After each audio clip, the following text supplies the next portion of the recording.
Ligi kuu nchini Uingereza, English Premier League, itanguruma tena wikendi hii. Klabu ya Chelsea itasafiri kuelekea West London kuwafuata Wolverhampton Wanderers katika dimba la Multan Stadium. Chelsea watashuka dimbani majira saa 12 jioni kwa hapa nyumbani. Washika mitutu wa London ni Arsenal Gunners wakiongozwa na coach Mikel Arteta leo watashuka dimbani wakiwa nyumbani katika dimba la Emirates Stadium kualika Sunderland katika mchezo wa Premier League majira saa 12 jioni. Msimu 2025-26 Arsenal Gunners wanashikilia katika msimamo wa Premier League kufikisha alama 53 kushikiliwa na Manchester City wenye alama 47.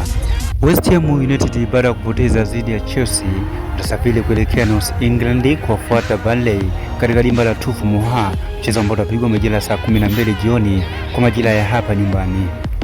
Mchezo ambao umeteka taswira za wapenda soka kote duniani wikendi hii ni mechi ya Manchester United dhidi ya Tottenham Hotspur katika dimba la Old Trafford. Manchester United ikiongozwa na legend wa mpira Michael Carrick ambaye amechukua mikoba kutoka kwa Ruben Amorim. Michael Carrick ameongoza Manchester United katika mechi 4, akishinda mechi 3 katika Premier League na akidraw mechi 1. Ameshinda dhidi ya Manchester City katika mechi ya Manchester Derby kwa ushindi wa goli 2-0. Ameshinda dhidi ya Arsenal katika ushindi wa goli 3-2. Ameshinda dhidi ya Fulham katika ushindi wa goli 3-2. Michael Carrick amepeleka Manchester United katika njia ya ahadi, akipeleka katika msimamo wa Premier League katika nafasi ya 4 kufikisha alama 41.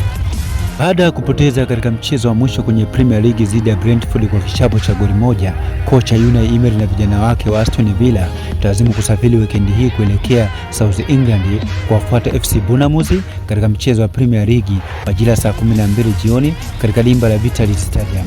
Aston Villa ambao wanashika nafasi ya 3 katika msimamo wa Premier League wakifikisha alama 46, nyuma kidogo na Manchester City wakiwa na 47. From Ahmed Sports.